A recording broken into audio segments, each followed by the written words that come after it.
Now finished with 1.1.1. We are moving on to 1.1.2, National Security and International Policy.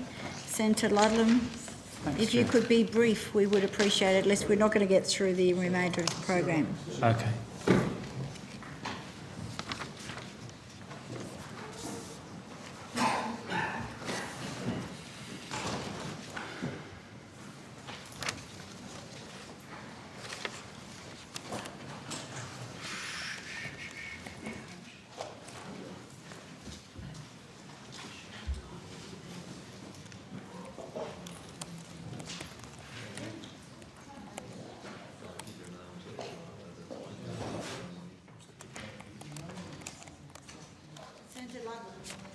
Thanks, Chair.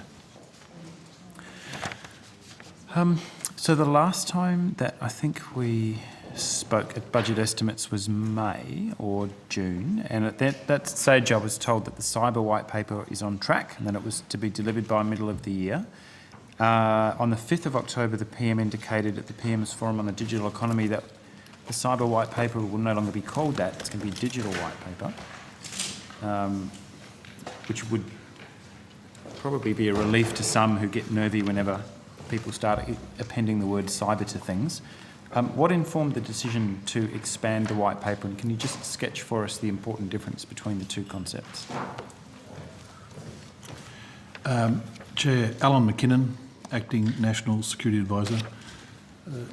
Senator, the cyber white paper was under a process of further refinement, and the Prime Minister took the opportunity presented by the Digital Forum to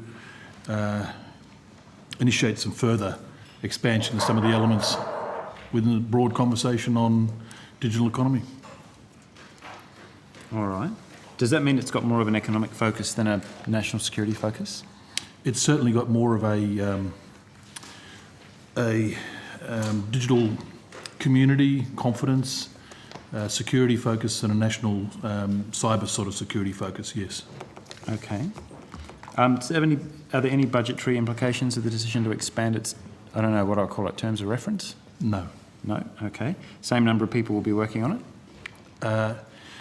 The Prime Minister when she announced this indicated that that Debesity would be leading some of the work with Prime Minister and Cabinet, and Dua some of the other work, but effectively we've already got a cross-portfolio team working in Prime Minister and Cabinet on these issues, so there's not significant ramifications. We are a bit short of time. Are you able to table for us the membership of, what do I call it, a task force? I can certainly, I can't table that now. We can take that on notice and give you some details of what's I'm just keen to know what the who's at the table who wasn't before. Yep. It was a fairly expansive list of agencies before, but it was skewed pretty heavily towards national securities sort of agencies and spooks and so on. Just trying to work out who has arrived at the table now. I don't recognise spooks as an official... They knew exactly who I meant, Minister. The Senator, with the resources that we had working within Prime Minister and Cabinet on it included, there was 8 staff working on the development of the paper. 3 of those were Prime Minister and Cabinet staff, 5 from across government, and they included the secondees, the 5 secondees included the Department of Innovation, Industry, Science and Research, that was 1, the Australian Competition and Consumer Commission, Debesity, AFP, and the Department of Defence. So there was a mix of skills. All right, thank you. When's it expected to be provided to the public? And are there a new set of consultations or meetings or roundtables or anything, Karen? We think the slightly expanded scope will imply further consultations, and so we're looking at 2013. Oh, it's pushed into next year. Okay, thank you very much. Look, while we're on the subject of white papers and while we've got you at the table, National Security Strategy, National Security White Paper, can you just fill us in on the state of play there and help me out if my language is loose? Is it a strategy or a white paper, or what is it? We haven't given it hasn't formally been dedicated as one or the other, Senator. All right. My understanding, and I'll talk to Defence a little bit later in the week, We've got a white paper process underway. I'm hoping to get a bit more definition of the defence white paper. Can you describe for us how the defence white paper fits within an overarching national security strategy? Let me just call it that for the time being. Well, it's probably useful to think of the overall national security strategy/statement as being an overarching document. 80% of your national security spending is in the defence sphere, but we don't look to replicate what they're doing. So you obviously have to allude to the importance of defence in your national security. You obviously have to allude to defence in the in sort of setting up what your pillars of a national security approach would be, Yeah. but we don't look to replicate a defence white paper process, so a lot of that is taken as sort of given. I would certainly hope you wouldn't be trying to replicate it. What I'm trying to get to is I would have thought your decisions around how defence fits within national security, within the broader remit of what we understand to be national security, would flow from a national security statement rather than the other way around. Well, a statement of basic national security principles, perhaps the highest national security obligation the government have got, of course, is to protect the country from any sort of an attack or coercion, and therefore you need to have a national defence force. So yes, it forms a pillar of it, but we don't, for example, Senator, we don't talk about what the components of an effective force might be for a certain purpose or anything like that. No, you leave that to the defence vote. Completely. Can you describe for us, so we have a national security statement already, that's being revised or rewritten currently. Will it emerge at the other end as a statement, or you're holding your options open as to what status it'll have? Well, there was a statement 5 years ago. We're expecting a statement, but we're still in the final stages of putting it together. 2012 or 2013? 2012. 2012, that's good. What kind of sensitivity analysis do you do, or how do you prioritise what the national security threats to the country are? Well, that sort of work is ongoing throughout the national security community, and a risk analysis and an assessment of your capabilities to mitigate risk and threat, and what that leaves you as a job of work to do in any particular area. So, leading into this process, a very formalised risk analysis process across the whole of government, and then a capability exercise, non-defence capability across the whole of government. Non-defence capability. Non-defence capability. Yep.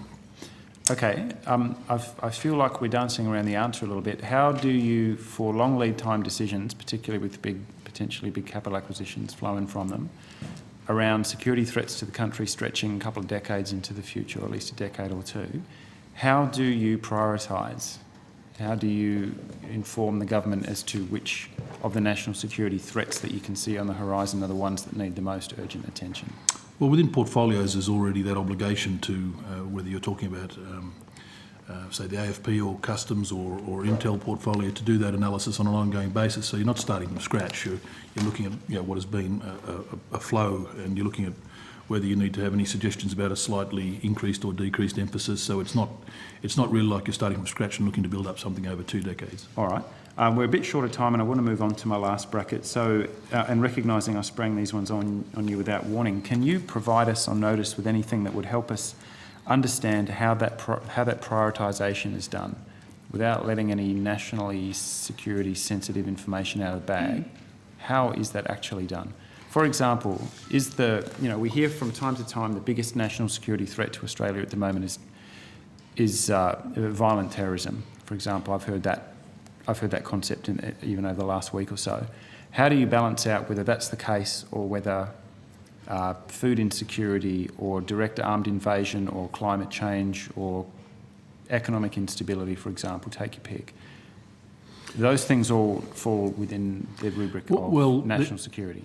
There is a discussion about whether all of those would, and there is no simple algorithm that you can construct that will put in all the inputs and give you a focus needing to be taken on something more than something else.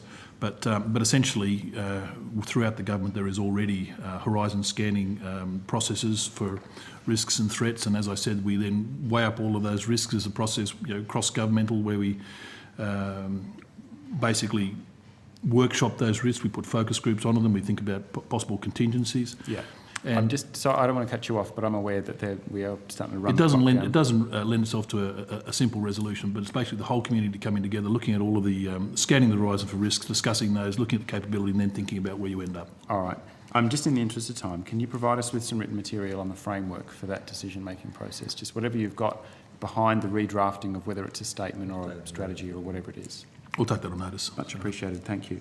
I don't know whether this is on your desk or somebody else's, but when was the PM last briefed, or when was the department last asked to provide briefing materials on the activities of the WikiLeaks publishing organisation, or Julian Assange specifically? I might get one of my colleagues who's working more Thanks. closely with that senator to give me a hand with that one.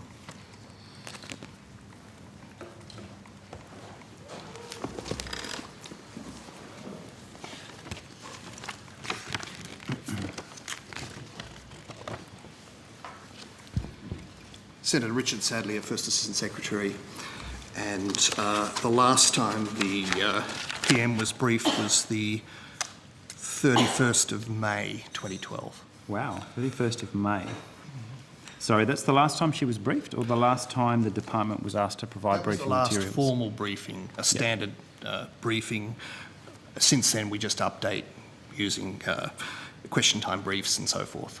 Okay, so nothing at all since his rather dramatic flight into the Ecuadorian embassy? In terms of standard ministerial briefing, 31st of May was the last time. All right, thanks for being so specific. That's quite refreshing. Do you know whether or not she was briefed on Mr Assange's application for asylum with Ecuador?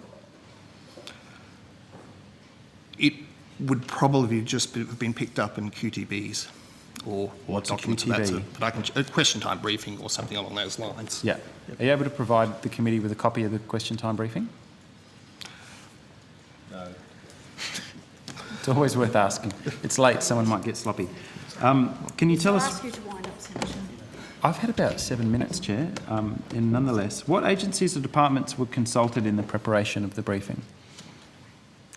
Maybe I'll just ask you to take that one on notice if we are Thank you, willing to... Senator. I'll take it on notice. Beg pardon? Yeah. I'll take it on notice. Yeah, much appreciated. So can I just say, I suspect, the Minister for Foreign Affairs would have briefed, discussed with the Prime Minister things like asylum. Yep. There'd be issues that he would have been on top of. Okay.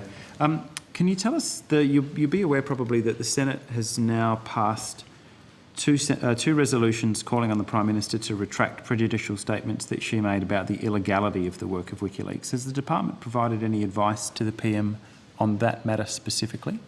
No, we haven't. No, you haven't. Is it your understanding that the Prime Minister is required, or whether or not it's Senate convention perhaps, to respond when the Senate passes such a resolution? Bit outside his field of expertise, I think, Senator. Senate and parliamentary practice.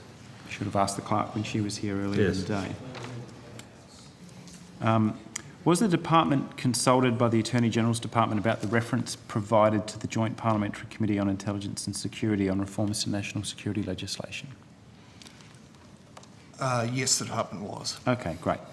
Can you provide us again on notice, and I'll just zap through these really quickly, with the nature of the material provided and the dates that you were requested, how far back your involvement goes? Happy to take that on notice. Yeah, thanks. Whether or not the department was consulted on the terms of reference provided to the Joint Committee? Happy to take that on notice.